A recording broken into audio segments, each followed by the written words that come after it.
Okay, hello everyone. Welcome. Happy Friday. Thanks for watching. I'm Sarah and this is Rebecca, and today is Friday, and as always we get together Friday mornings to have these enlightening conversations together. And today's topic is about immunity and how to get our bodies to basically do their job and do what they know how to do. So welcome. If you're logging in and you're watching us live, please say hello in the comments and feel free to ask any questions as we go along. And if you watch the replay later over the weekend, then just make sure to hit hashtag replay on the comments when you watch it. So let's go ahead and get started. Rebecca, start wherever you'd like. All right. I'm very happy to be here. Thank you for having me. I wanted to start just by giving a little background on myself. I am a nurse. I worked at the bedside for 5 years, and then I went into nurse management to try to help the nurses help the patients.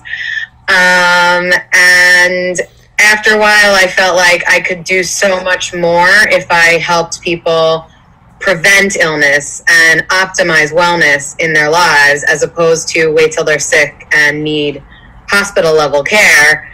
And yes, you can do a lot of good there, but it's sort of, it's like putting band-aids instead of really fixing the underlying issues. So now my goal really is to help people become their own healers, learn about their body, learn to feel the cues their body gives them. And I use lots of tools to do this, yoga being a big one, but also I try to help people create little rituals and little lifestyle changes that feed them, not in a food way, in a nourishing way, and help them optimize their health and wake up feeling good, and what to do if you don't feel good, and all those kinds of things. So the one thing I have to say is that each body is unique. We're not robots, and there's no cure-all for everyone, do XYZ and you'll feel better. Everyone has their own specific body type, body stage of life, stage of the month for women. If your period really changes how you'll feel throughout the month. And the way to optimize your health is really listen to the cues that your body gives you, and really start hearing the more subtle cues so that you're able to respond to them. And the quieter, the more you respond to your cues, the more you'll be able to hear the more subtle cues. As your body feels supported and loved and heard, it will begin to give you more specific cues. If you're eating processed food every day and you go eat processed food, you're not going to feel that different because that's your normal. But if you have really, gotten yourself to a healthy, whole, plant-based diet, then you go eat something that's processed, you'll feel it immediately because your body's like, whoa, I'm not used to this. What happened? So there's a constant communication going back and forth between your body and your mind or you. And the more that you take care of it, the easier it'll be to hear those cues. So What kind of cues are we looking for? Like, what do you mean by cues? So it starts as simple as like, oh, I'm hungry. I should go sit down and have a proper meal instead of grazing all day, since that's sort of our way now, just like sort of popping things as we're bored, and, really sit down, have a meal, feed yourself nourishing food. I'm tired. I'm not going to wait till it's 2 a.m. and my eyes are burning and I'm yawning, right? Like you're going to, I'm tired. Maybe I need to go to bed half an hour early tonight than I usually go to. Anything from like, oh, this didn't 100% agree with my belly. What could I have eaten differently that would have made me happier, would have made my body happier? I see. And that doesn't mean that you're having crazy GI symptoms and you're throwing up. It means like it feels a little off. Or I feel like I have a headache. What did I do differently? Not a full-blown headache that I can't get out of bed, just like it feels different. Listening to those kinds of little signals really inform you about how to take care of yourself. And yes, it does take knowledge, and I really do encourage anyone I work with to have some basic knowledge of body functions, especially if there was something that was an issue. And I will explain how the immune system works as we go forward, and I start to focus on the immune system so that people do understand. Because if it's all just a foreign concept, then it's like so much harder to really understand what could impact you how. So one of the things, because I try and listen to my body, right? But then sometimes the effects of whatever I eat seem to be immediate, and some of times they seem to happen like later in the day or later at night. And because I guess I'm so in tune, I know what it is that I ate 8 hours ago that is causing the symptom now. Like, I just know. But how would someone start to try and track that? Because you might have a meal and maybe right afterwards you feel really heavy, or maybe right afterwards you feel fine, but then 3-4 hours later you're feeling a little bit different. And how do you know what is it that triggered it? So as you begin to tune in, you will be able to feel those subtle differences and notice the differences in what you did, like what experiences you had that day that you didn't have other days. It takes a certain level of mindfulness and awareness. But also, one way for people that don't have those cues yet, but want to start having them, is to keep a food journal. So if you write down everything you ate, not from a perspective of restricting yourself or holding back, but just to be aware, because a lot of times I find with, like, I have 3 kids, I feed them dinner, then they don't finish their dinner and I finish their dinner. And then I go have my own dinner.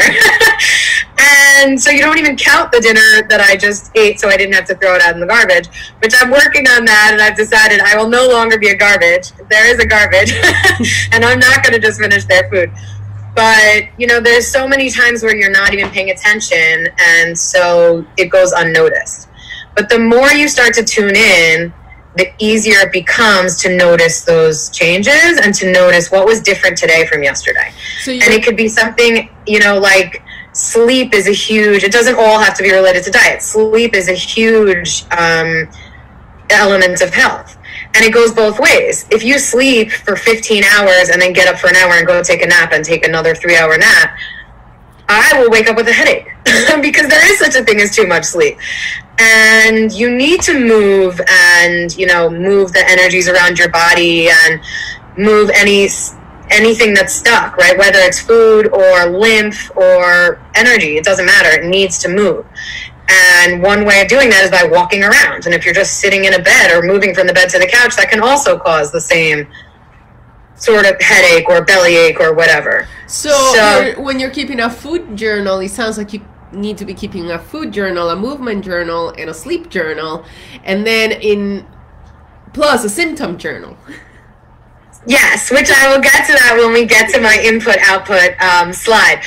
But you have to take baby steps, right? Like, the reason that this type of health is not popular, I would say, is because right now we're looking for easy fixes. We want pills, we want treatments, and then I'm better.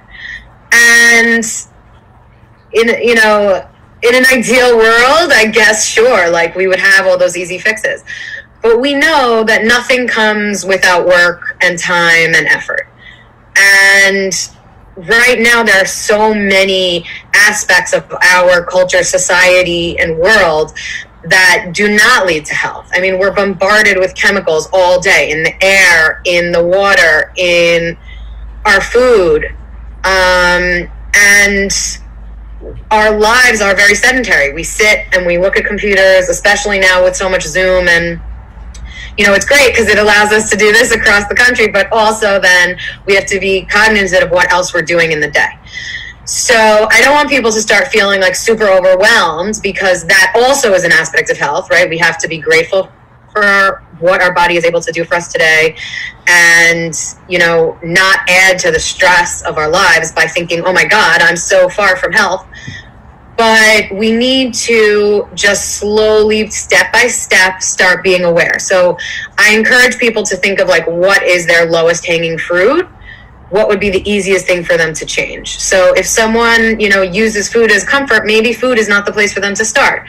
Maybe movement or sleep or removing toxins from their body is the place for them to start. So let me share this slide so we can talk about all the elements that impact your health. And then I will get to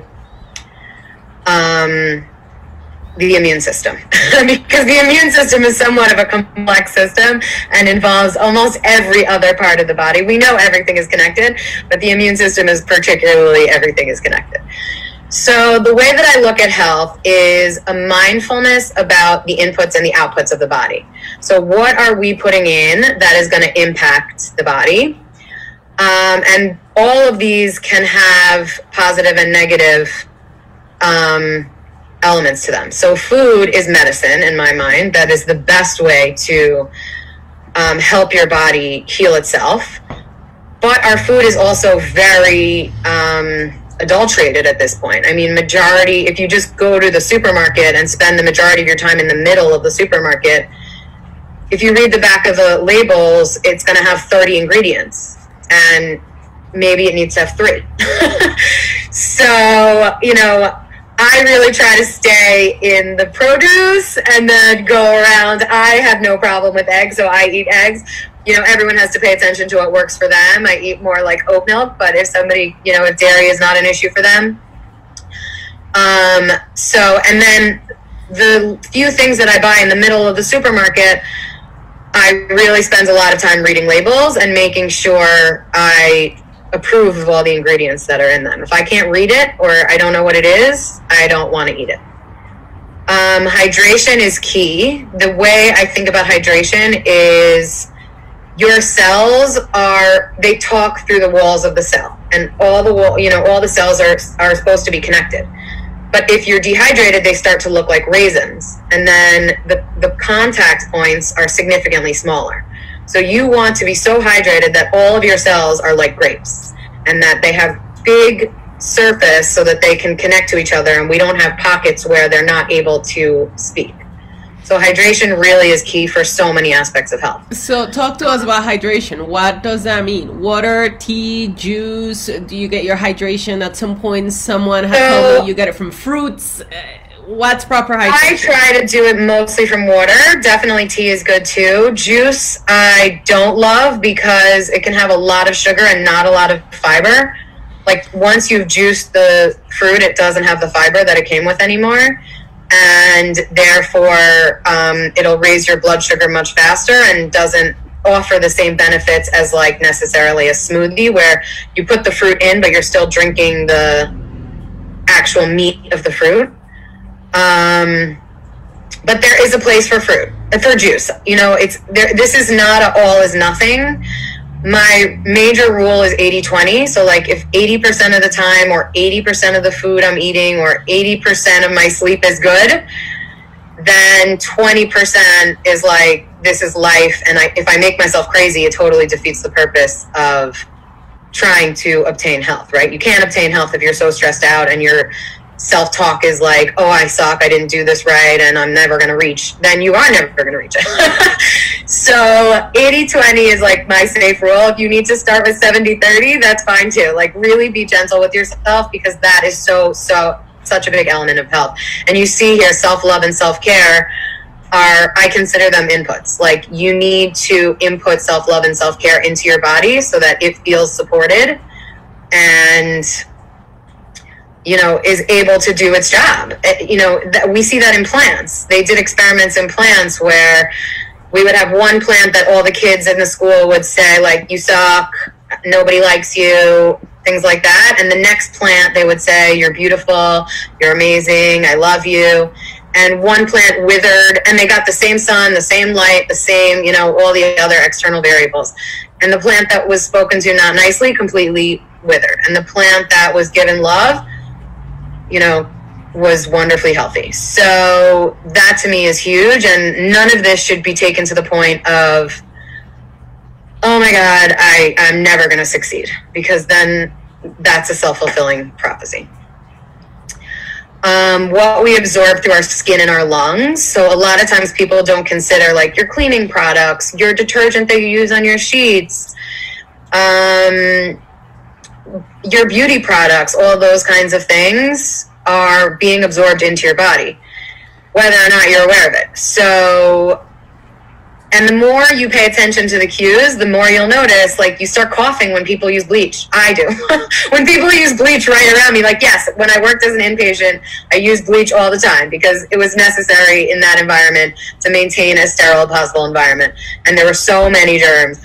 But in your house, you know, I use mostly vinegar-based cleaning supplies.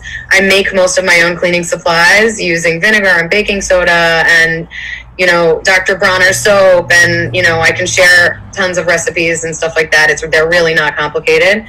And in my mind, the fewer ingredients that a product has, the safer it is. I have a question here from someone who wants to know, how do we get our electrolytes that we need naturally? So this is a more complicated question than you would think. My water is filtered. I use a reverse osmosis filter because I don't want all the chlorine and other stuff that comes in natural water. And the problem with that is it can remove minerals as well.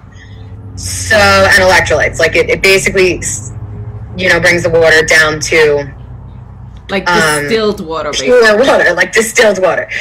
So if you have access to spring water, that is the best thing that you can drink. Not many of us do. I sometimes, if I feel like my electrolytes are off, I will drink coconut water, but one that has no sugar in it, no additives. It says 100% coconut water. That's it. That's a really great method of getting electrolytes. I know some people add like mineral drops and stuff like that to their water. I try very hard not to use more supplements than necessary, but if I felt like I was running low on electrolytes and the coconut water wasn't working, which a lot of ways you can tell if you're low on electrolytes would be like muscle spasms. Like if you're, you know, sometimes you're sleeping and your calf muscle will like clench up, or you get like a Charlie horse more frequently than normal. That is a sign of electrolyte imbalance. Sometimes headaches can be. I also do take magnesium on occasion, depending on how I feel. I know that's like, but that's the program, is like really just try to figure out how you feel. If I'm not like, if my GI tract, this is an output, right? So like, if my bowel movements are not what I want them to be because they're, you know, because I feel like my peristalsis of my GI system isn't working well enough, then I will take magnesium. If I'm feeling super anxious, that to me is sometimes a sign that I need magnesium. If you're craving chocolate, that is a sign that your magnesium is low. So I take magnesium almost every day because I just like it. What is the downside of that? No, there's not. So this is going to sound like Debbie Downer, but as our farming system is becoming basically all Roundup and glyphosate, right? And they're all GMO products. It impacts the soil. And the soil has less magnesium. It has less nutrients in general, which is one of the many reasons that organic food is so much better for you. I mean, also you're not absorbing the pesticide, but also the soil that the produce grew in had more nutrients to give to the vegetable. So the vegetable itself has more to give you. So that is one of the biggest problems with glyphosate, is that it just damages the soil, and they just grow monocrops, meaning like in the olden days they would rotate crops through the fields so that, you know, some plants give off nitrogen, some plants need more nitrogen, some plants give off, you know, other minerals more, some plants absorb them more. So they would rotate the crops so that the soil would stay healthy and that they could get better crops. But that also gives a better yield. And yes. So I guess my question was, what does magnesium do and why do I like it? Because you were talking about the electrolytes. Oh, so it causes calm. It causes you to feel calm. It's like it's a muscle relaxant, and it causes calmness in the muscles and in the brain. And the gut mind connection is huge. It's like semi-new to the science, biology, wellness world, and so I think it's sort of underestimated and understood.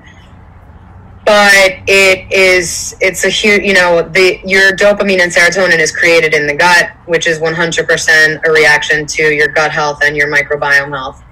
And as as the gut relaxes and is able to do its job and absorb the food better, you will feel more calm. Interesting. Okay, so we have a few people watching. If you're live and watching us, just say hi in the comments. If you have any questions, feel free to ask. This is Rebecca, and she is talking to us about how to make our bodies feel good naturally, how to get our bodies to do their job in a natural way. And I think that's it. Keep going.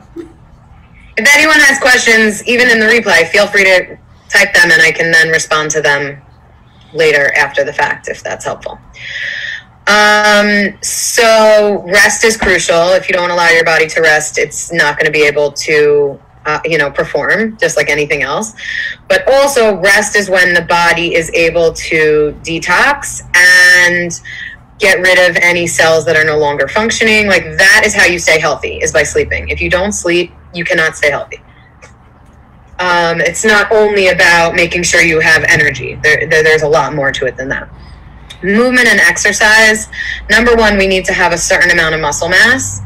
And number two, the more we move, the more everything moves in our body. So anytime stuff is stagnant, whether it's air in the bottom of your lungs or lymph, stuck in the lymph system, it's just sitting there. It's not able to get processed, clean, moved on, and excreted from the body. Any information, so people underestimate what information does to you. Any information, whether it's TV, radio, podcasts, or friends, if your friends are sitting around and you're all just complaining, that is going to impact you negatively. And there's room for venting and helping each other, and then it sort of has to be like, okay guys, let's talk about something that's going to uplift us. We're never going to move forward from here. So people don't really count that as an element of health, and I think it's crucial to consider what you're digesting in your brain and how that's going to impact the story you tell yourself, the self-talk that you do, and your ability to keep growing and expanding. And then never underestimate the power of sun and nature. Just being out in nature really helps your body come back to itself, come back to its, most calm version is without, before I really started doing yoga, when people would say it helps you ground, it didn't mean anything to me. So I think, it definitely helps you ground, but if that doesn't resonate for you, then just think of it as helping you come back to a place of stillness and ability to internally reflect. You'll notice the theme of all of this is really just self-study and being aware of what goes in and what goes out of your body. And so if you spend time in nature, your ability to do that will increase tremendously. Also, sun is how we get vitamin D. It is antibacterial, antiviral. And, we spend so much time nowadays being scared of the sun and scared of skin cancer. And I think it's sort of a detriment to our health. Yes, I wear sunscreen if I'm going to be sitting on the beach because I don't want to sunburn. But also, I don't think of the sun as this scary, horrible thing that I need to stay out of. When you feel the sun on your skin, you feel how good it feels. There's a reason for that. Your body is sending you a message. So that's another type of cue. If it feels good, it's probably good. Yeah, there are things that feel good that in the long run aren't good. But I like to think about, is it going to feel good tomorrow? So sitting in the sun today, not if you're burnt, right, to a crisp, but sitting in the sun for 15 minutes or with SPF 30 for 4 hours is going to feel good tomorrow. And, maybe some of the other things that feel good in the moment are not going to feel good tomorrow. And then the outputs we want to consider are your bowel movements. They should be soft but firm. They should be happening every single day. There are some people that will tell me oh, that's not me, but that everyone should be going to the bathroom every day. Urine, like, it shouldn't really have a strong smell. Like, yeah, if you eat asparagus or you didn't drink enough water yesterday, it's going to have a smell, but it shouldn't be the kind of thing that really smells. And it shouldn't be super dark. Like, it should really be as, you know, close to clear as possible. The quality of your skin. Yes, there are genetic predispositions to, you know, how your skin looks. But also, your skin and your intestines are one connected long tube. You know those, I don't know, when I was a kid, there was this toy that was like a balloon with water in the middle, and it had a hole through the middle, and you could like shake it and the balloon would move around. So I like to think about my body that way. Like, yes, it's not going to move around. The intestine is not going to come out, but it's a continuous piece of skin that goes all the way from here, all the way out of my bottom to my legs. And so consider your skin like a message from your inner body.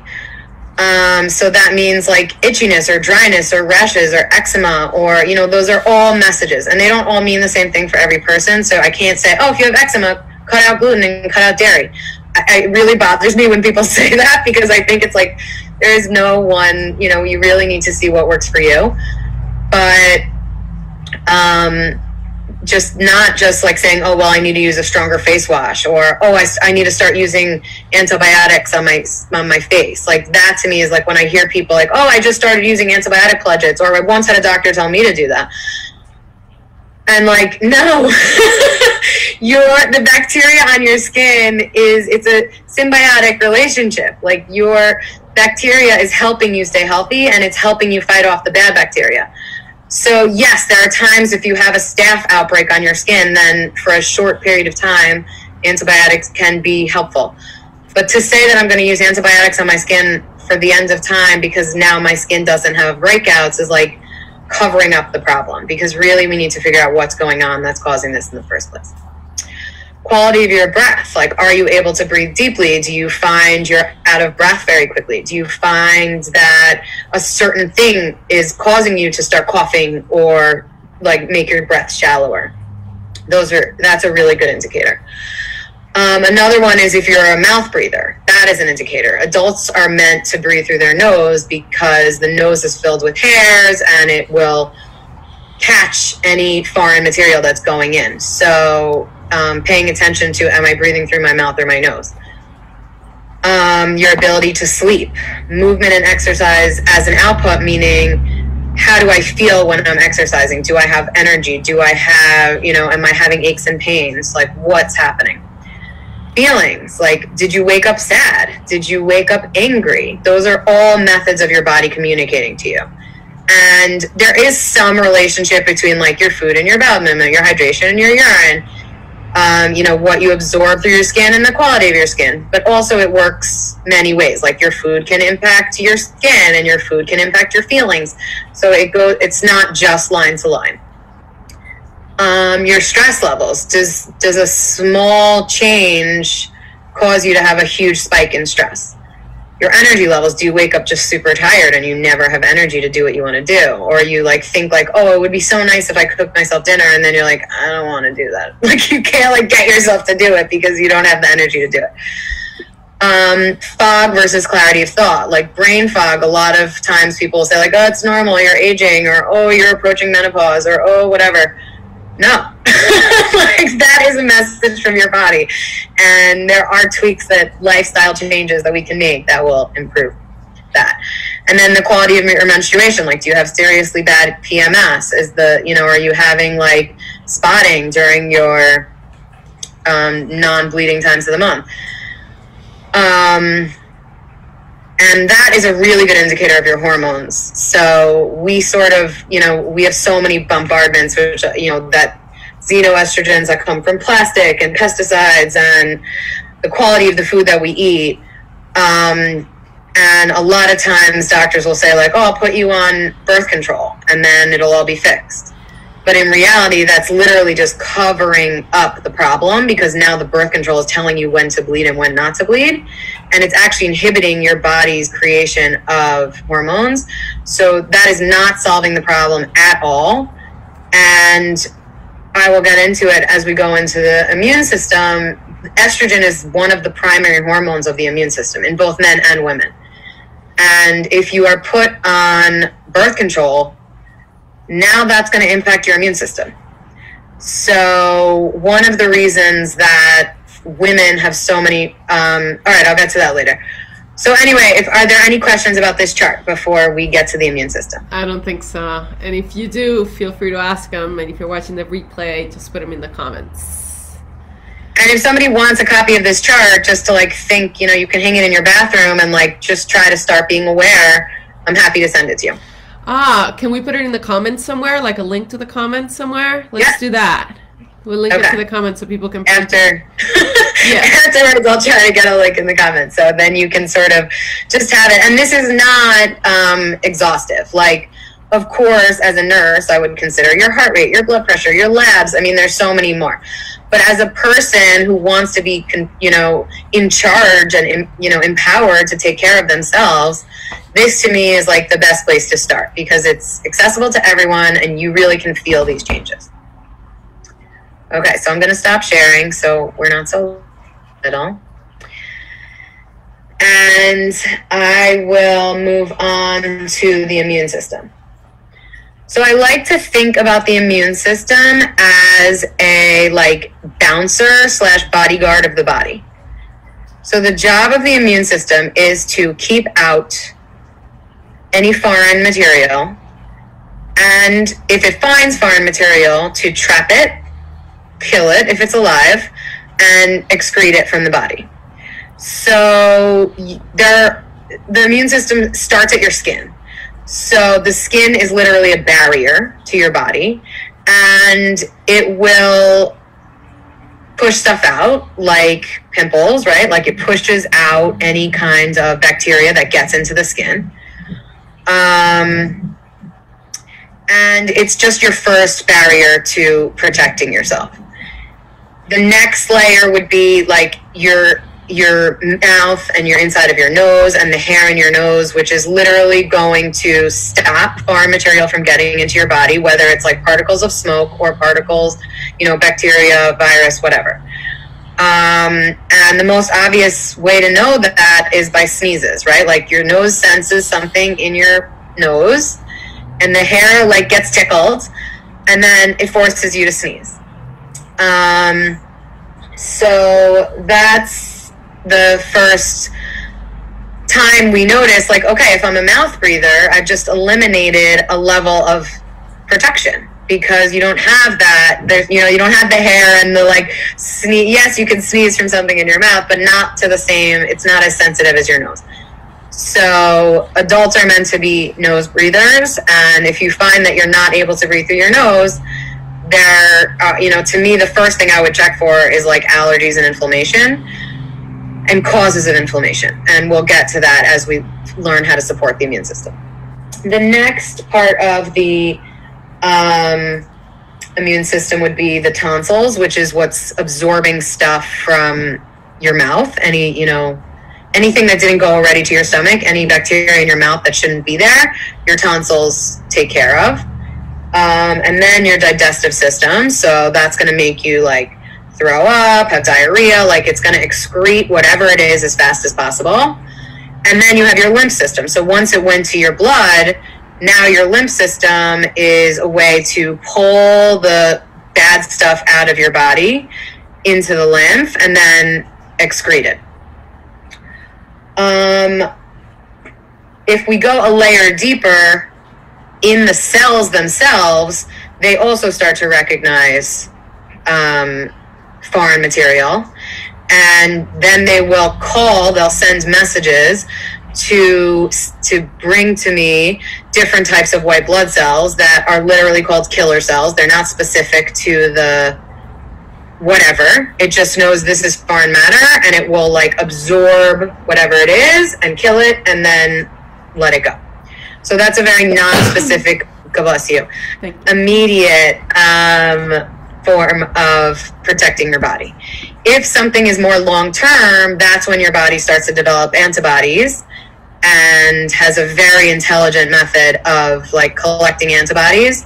So, which is why we need to be exposed to germs in order to stay healthy. Because if you don't ever get exposed to germs, you don't create the antibodies, and germs are constantly evolving.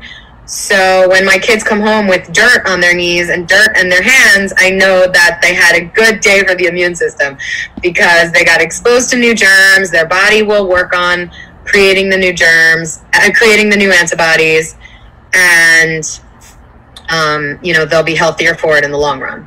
And this is why you see when kids start school, they have a million colds. When I started working in the hospital as a nurse, the first year I had a cold 80% of the time. And then after that, I never get sick because I got exposed to so many types of, germs that I was able to maintain this like healthy immune system. The first way that it traps the bacteria or whatever it is by causing inflammation and mucus. So that's why you get the runny nose and you get like the sinus buildup, or sometimes people will even find mucus in their poop because their microbiome is completely off. So their body's having to deal with all this bad bacteria instead of the good bacteria killing the bad bacteria or eating everything that would have fed the bad bacteria.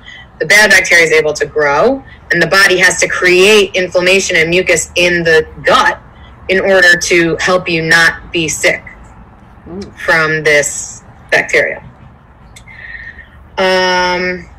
Any questions about that? Yeah, I have lots of questions on mucus. Okay.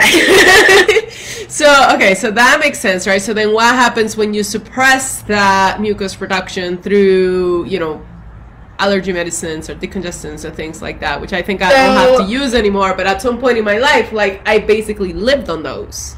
Yeah, so there's two kinds of mucus. There's mucus that was necessary to trap and kill a invading organism. And then there's mucus that's caused by the body reacting to something that's not necessarily dangerous. That's what an allergy is.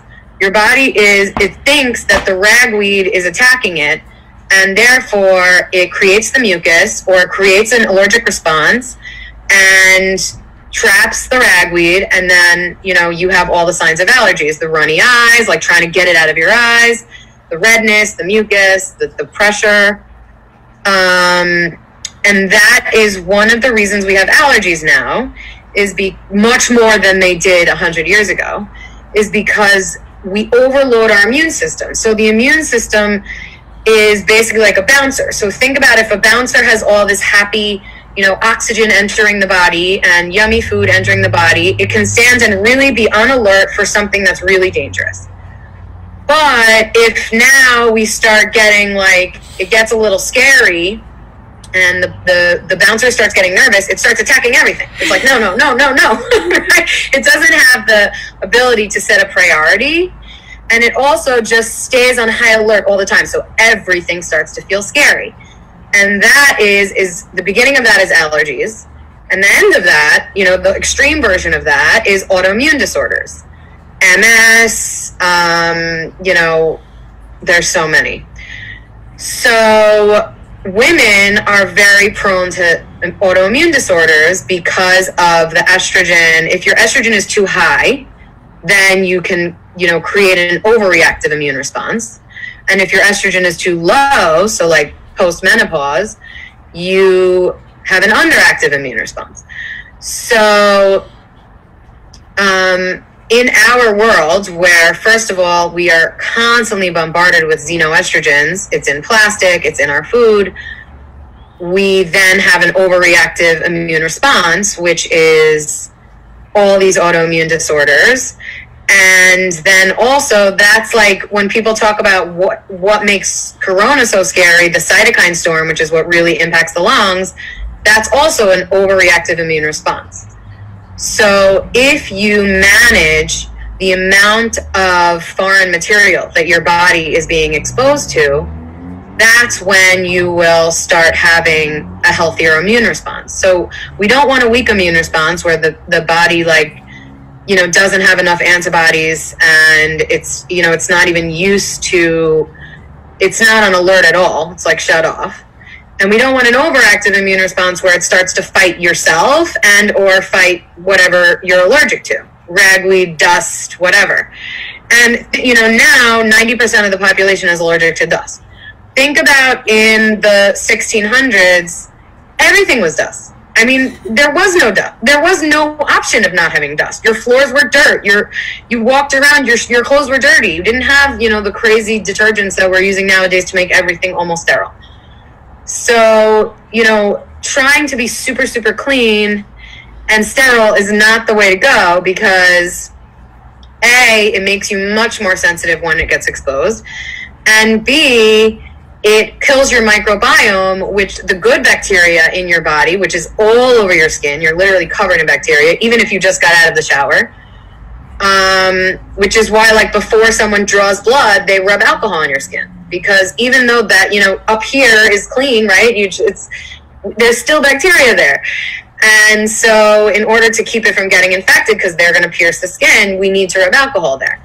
But if you did that all the time and you're just totally wiping your body clean of bacteria, then you're creating a situation where your body has no support, and it's going to get sick. Interesting. Okay, keep going. What about 40 minutes? How much more do we have? What else did you want to cover today? I just wanted to talk about, like, what you can do to promote your immune system, which sort of goes back to the chart, but I won't have to show it again because they got it and I'm going to put it up later. So, so basically, what can we do to promote our immune system health? The first thing I would say is give it what it does need. And it does need nutrients, micronutrients, vitamins. The three biggest vitamins I would say that promote your immune health are vitamin D, vitamin C, and zinc. So usually I try to get my all my vitamins from food by eating whole, meaning like I buy a vegetable and I cut it up myself and then I cook it myself, as opposed to you know, buying a lean cuisine that has vegetables in it, but now it also has all other kinds of things and is not going to be whole food anymore. Plus, if you read the back, you'll see how many other non-food ingredients are in that. So when I say whole food, I mean that you got a raw ingredient and you made it yourself. So yes, cooking and cutting food is a version of processing it, but that is not what I'm talking about. I'm talking about buying something that has tons of additives for color and preservatives and flavor, and that are not made out of food. They're made out of chemicals in a lab. Also, I would say 80% of your food should be plant-based. So I'm not a vegan. I eat different things as I need. I feel that I need meat for energy and for B12. That's a whole nother discussion. But 80% of my food comes from plants, from vegetables and fruit. And some of that is in a smoothie, some of that is in soup, some of that is in, like, I put spinach on everything. But what you need to know is that food is medicine, and it has codes for your body. So yes, it has the nutrients, but it also has codes, like programs for your body on how to heal itself. So I have a big effort of having 50 diverse vegetable or fruits a week. And that sounds like really crazy to some people, because it's like, well, I have my 5 that I love. And that's great. And everyone has their 5 everyone should have their 5 that they love. But we want to give your body a diverse sampling of phytonutrients, of proteins, of all the things that are building blocks of health. So are proteins included in the 50? Well, protein that comes from vegetables. Which is what? So, which is like legumes. There's, you know, I'm trying to think right now. It's not coming to me. But I can come up with a list of that also. And they all have different, you know, different makeups. So I would say that having collard greens is not the same as having kale, is not the same as having spinach, even though they're all leafy greens. Having a green apple is not the same as having a red apple. You know, they say eat the rainbow. Like, you want to have all colors of food, because every color of a food is a different vitamin and mineral. So you really want to try to have a diverse, you know, what you're eating. And I shoot for 50, which might be high, but it's worth it. Vitamin D, before we move on, you mostly get through sun. So if you're not able to spend at least 15 minutes in the sun a day, or you're the kind of person that wears a really high SPF all the time, I would say it's worth it to supplement vitamin D. Be very careful what supplements you take. There are a lot of supplements that have crazy things in them that you're like, this is supposed to be healthy. Why is this, you know, why are they putting sugar in my supplement? Sugar is a huge source of inflammation. So I'll get to sugar in a second.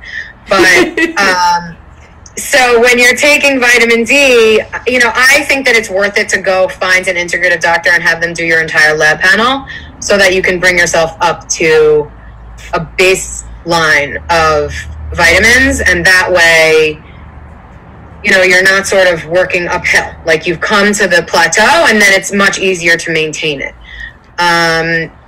I don't think people should just randomly take supplements as they hear about them on the internet, because there's so much junk out there. If people are looking for specific supplements, I can, you know, try to send them in the right direction. Yeah, like, that is what I do. Like, that's how I got hooked on magnesium. Just make sure you're reading the labs. Also, specifically to vitamin B12, which they talk about all the time, you know, like, they used to tell every single woman to take folic acid, right, when they were pregnant. And then they figured out that, oh my God, 30 to 40% of the population cannot use folic acid. They can only use folate because of a genetic SNP called MTHFR, which I have, and my son has 2 copies of. So that means he got it from his dad and me. That's how common it is. So, and I have so many friends that have copies of this genetic SNP also.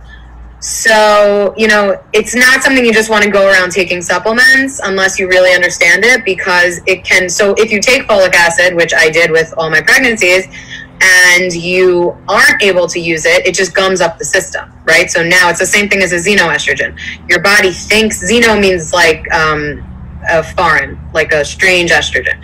It's not something that was made in your body. So your body thinks that it's an estrogen, or your body thinks that it's folate, which is the natural form of folic acid, and it puts it into the chain to use it, and then it can't use it. So now it blocks the chain. So whatever your body was going to use it to do is now gummed up. It's stuck. We're stuck at this part. Wait, yeah. So you're saying that if you do what I do, which is I read something in the internet, that's how I got hooked on magnesium. I'm like, I read it somewhere, and then my body liked it, and I'm like, okay, so now it's part of my daily thing. Nobody ever told me to do this. And I do that with a lot of things. Like, one day I'll feel like I want golden seal, and my body will like that, and I'll feed a golden seal, and then I feel when it's too much golden seal, I'll stop it for a while. But okay, so at your level, where you're so hyper aware of your body's cues, I would say that to take something that is considered safe and approved and, you know, is not an issue, right? I don't think that to go around and just collect and continuously take without thought supplements, to me, is the danger. I started taking spirulina because I read that it was going to cure my headaches. It didn't do anything to me. I stopped taking it. I switched to chlorella, which is just a different algae, and it was like a miracle. I mean, I felt, oh my God, all of a sudden I have no headaches. So if you're really paying attention, I don't think, because there's no doctor that's going to talk and sit with you about the difference between spirulina and chlorella, or, you know, what magnesium, how much magnesium. Maybe if you got an amazing integrative doctor, they would. But your average doctor on the street that's covered by insurance is not. So once you're able to really see how it feels, there are certain things I'll start taking, and I'll take it for a month to see if it has benefits, and if it doesn't, I stop. And then I just saw, you know, Dr. Ben Lynch, you could follow him on Instagram or Facebook, or Dr. Mark Hyman, are 2 like really leaders in the industry of like promoting your health and integrative medicine, and, you know, food is medicine. And so I really take what they say seriously. I've read both of their books. Mark Hyman has an amazing cookbook called What Should I Be Eating? Because, you know, people feel like there's nothing left to eat. And you know, they recommended something, and I started to, it was an antioxidant, and he specifically recommended it for people like me. He gave like a million things, and I started taking it. It didn't feel right, so I stopped taking it. So if you're going to really pay attention, then that's one thing. But if you're just adding on supplements because, you know, like CoQ10 or whatever, because it's trendy at the moment, I don't think that's a good idea, because you're just adding to the stuff that your body has to clear, like the toxic load, right? Like you're adding to the external things that are not from nature. You know, and then I would say not everything in nature, like quinoa is supposed to be a superfood. For me, if I eat quinoa, my stomach hurts, so I don't eat it. And I did a test, like I thought, oh, maybe quinoa is not good for me. And I was like, you know what, I'm going to try it 3 more times with like mindfulness about it, and I'm going to pay attention to how I feel specifically after that. I'm going to try to eat it without other new things that I don't know if they agree with me. And lo and behold, all 3 of those times, my stomach hurt. And I was like, okay, this is, you know, I was right. And now I don't eat quinoa, even though I wish I did, because it's an unprocessed grain and it's, you know, readily available. So we were talking about supplements, and it came to me to just ask, because one of the things that I do is put those protein shakes. I buy the plant-based ones. I don't know how you feel about those too. So I don't love protein powders, because unless you really read the ingredients, they a lot of times have other stuff. I prefer adding like chia seeds or flax seeds or hemp seeds or any combination of that. Well, you all of the above. All of the above, right? On top of the protein powder. So there are protein powders that are fine. But I would be very careful to read the ingredients before, to make sure. First of all, a lot of them have natural flavor and sugar and other things to make them like vanilla-y or whatever, and I don't love that. I also think like some people really, you know, love whey protein and swear by it. I don't like it. I'm not a fan of whey protein. So a lot of the protein powders that are vegetarian are whey protein, and so I just really use like, mine are those 3, basically chia, flax, and hemp seeds. And I find hemp seeds like make it a little creamy even, so that's yeah, yum. the hemp is good. Do they count towards the 50?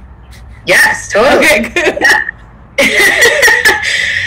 And then sometimes if I really want extra protein, I'll add in like a very healthy almond butter or sunflower butter or peanut butter, depending on what agrees with me and what I'm feeling like that day. But I would be careful, because a lot of peanut butters and other butters have either sugar or oil added to them. Yes. Well, I get the... Anyway, I have a question here. I have postprandial hypoglycemia. I don't know what that is.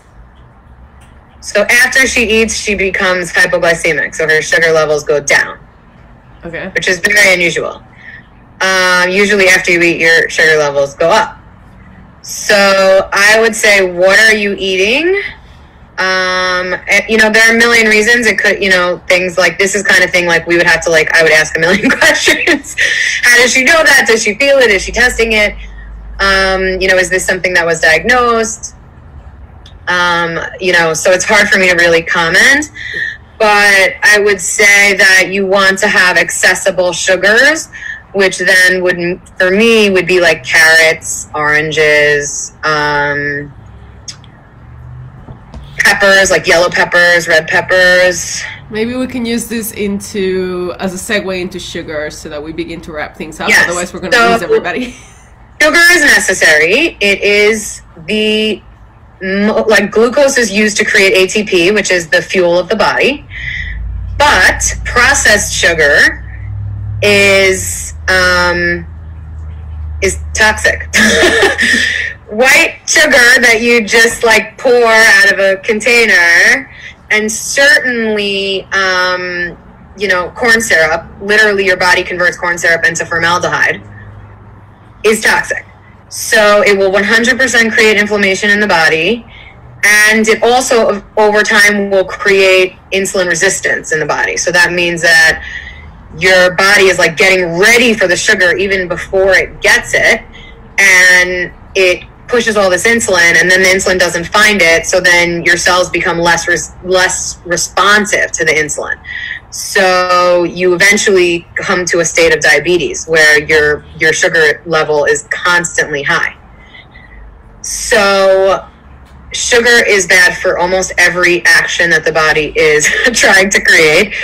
That doesn't mean that everything I eat is not sweet, right? So like if I want my smoothie to be sweeter, I'll put dates in it. But really we're trained to love sweet. From the time we're children, we're trained sweet is good. You want sweet. Everything yummy is sweet. And it's not so hard to train yourself back. So like I used to put first I put sugar in my coffee. Then I convinced myself oh no, aspartame and equal and whatever, sweet and low are all better, right? Which they're not at all, because then your body is just confused and it doesn't understand, and then you actually end up craving more sugar because your body tastes the sweetness and thinks that it should have sweet, and then you crave sugar because your body's like, whoa, where was the sugar? I thought I was getting sugar. What about honey and maple syrup? So honey and maple syrup are good. Honey is great because it has tons of raw honey, not super processed honey. Only certain people can eat raw honey because it can also have bacteria in it, but that's also what makes it healthy, right? It prompts your immune response and will help you have immunity to the things. That's why local honey is so good, because if the bees were in the environment that you're in, they were exposed and the plants were exposed to the same bacteria that you're exposed to, and then that helps you create the antibodies that keep you healthy. Maple syrup is not processed, so it's definitely better than sugar, but it still creates the sugar craving cycle. I'm not saying nothing you eat should be sweet.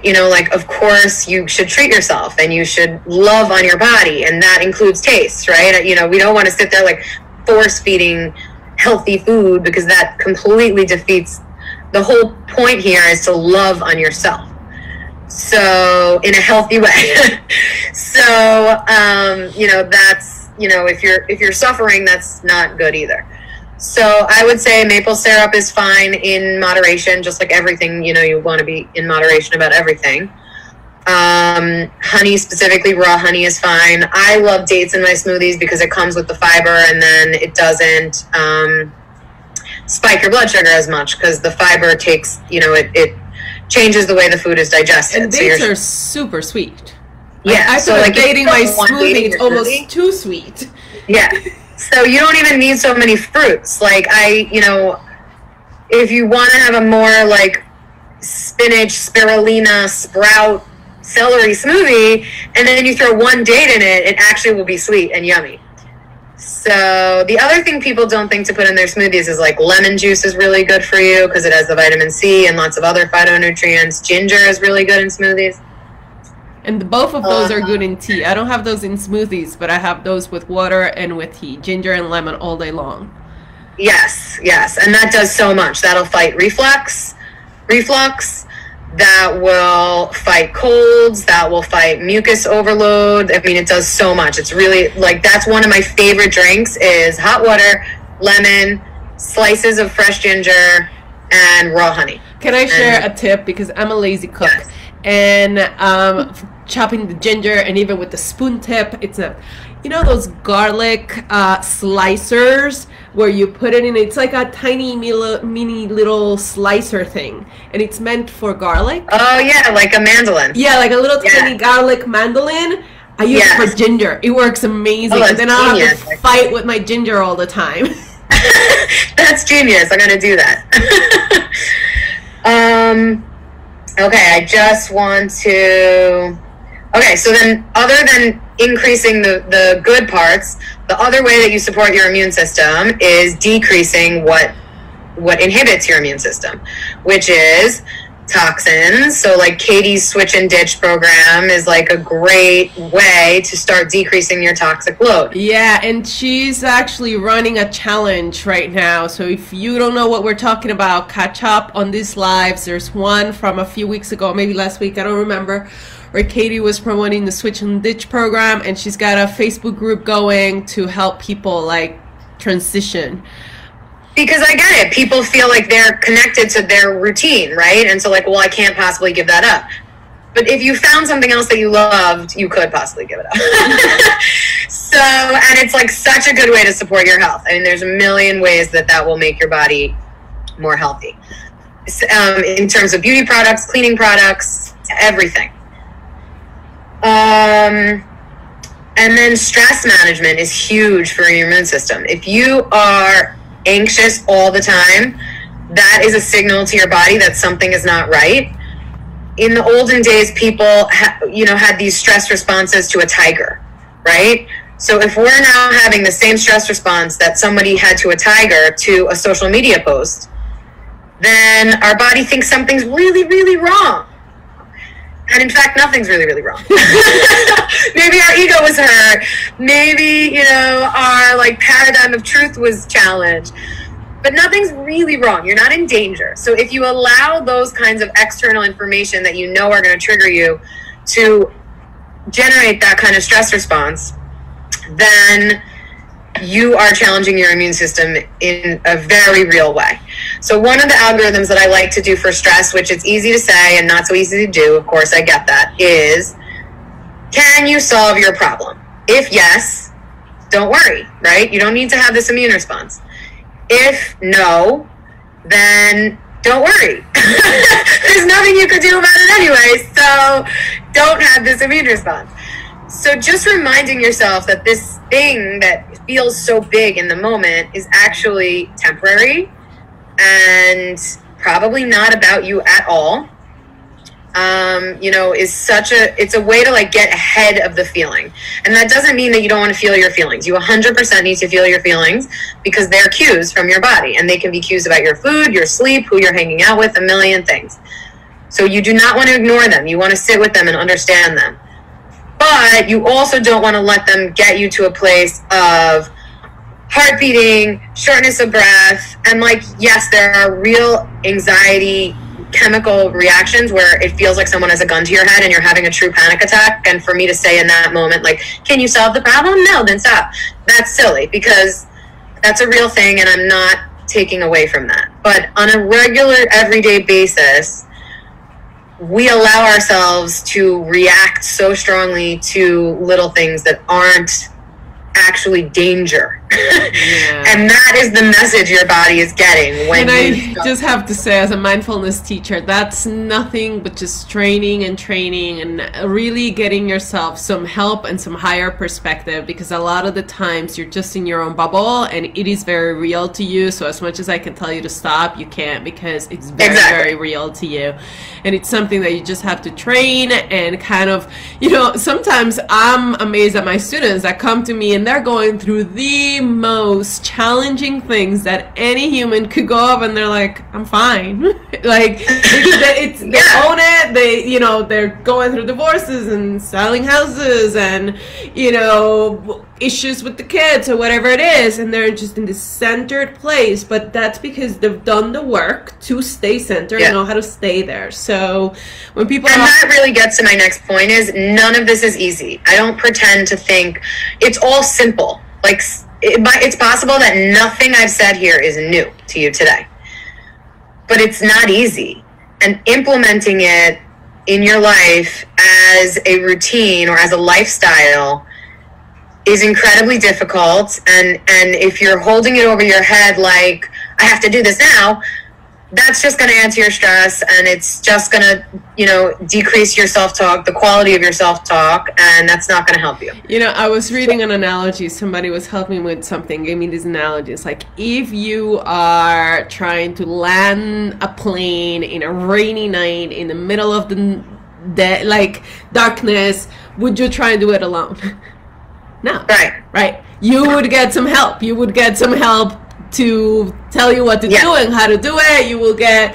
It will be helpful to have you would never try to land a plane alone. You would have air traffic control every single time, right? Exactly.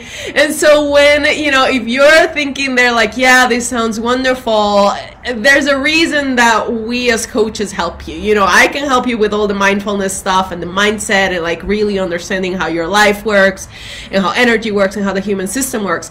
Rebecca helps with this. So talk to them a little bit about how do they get in touch with you and how you work. So you can DM me and I will send you a questionnaire to start, seeing where you are today, and also sort of help you know where you are today. A lot of times, we're just like hard on ourselves and we don't realize how much we do know. And, we're just going through our lives. So we keep doing them the way we do it. And then from there, I will meet with you. We will go over what is the lowest hanging fruit, what would the easiest thing to change be, and also what would make the most impact. So a lot of times those are not the same. And, then we have to see, like, are you ready today to see what will make the most impact? Or should we start with the lowest hanging fruit? And, we develop together, because my goal really is to give you knowledge and power and ownership of your health and your body. And no one can feel what you feel. You're the only one that's on the inside every day, all day. And, when people ask me, how do I choose a pediatrician? I say, one of the biggest questions is, how are they going to react when you tell them, well, as a mom, I think XYZ? Because if they don't care what you think as a mom, they're missing out on a huge piece of information. So to me, you need to care for yourself with the exact same level of care that you would care for your newborn. And when we have a newborn, we worry about every little input. We worry about the temperature. We worry about what detergent we're using on their skin. We worry about, who they see and who, everything.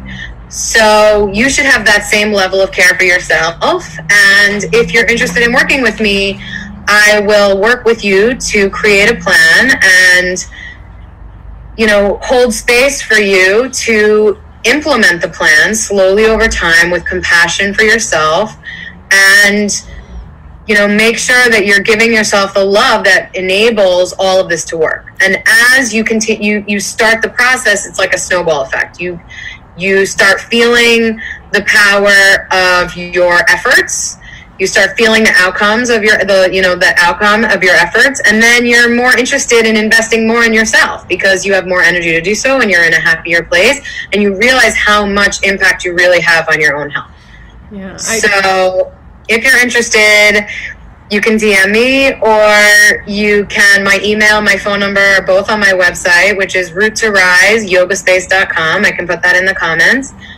And I would really love to help anyone, especially the situation with the postprandial hypoglycemia. Like, there's so much there, right? And a lot of doctors have 15 minutes to sit with you. And even if they wanted to explain to you exactly what you can do for yourself, you see, this was supposed to be 40 minutes, an hour and 10 minutes in. You just can't, you can only say so much in 15 minutes. So, I'm happy to work with you. And, obviously there are situations that are going to require specialists and more intervention. And I do really believe that Western medicine is good at illness, and they have tools to offer us in the appropriate time and the appropriate situation. But the majority of your health and wellness comes from you and your daily minute choices. So empowering you to see the power of your choices and the value that you will get by making good choices, it stops becoming like chores and starts becoming opportunities to really feel good and invest in yourself. And you are the biggest asset you have. You could have $1 million. If you're dead, it's not worth anything anymore, right? Or if you're sick in bed and can't see people, it doesn't have any value anymore. So if you invest in yourself, that's literally investing in your biggest asset. Yeah. So I'm here to help anyone that, is ready to take on a new journey.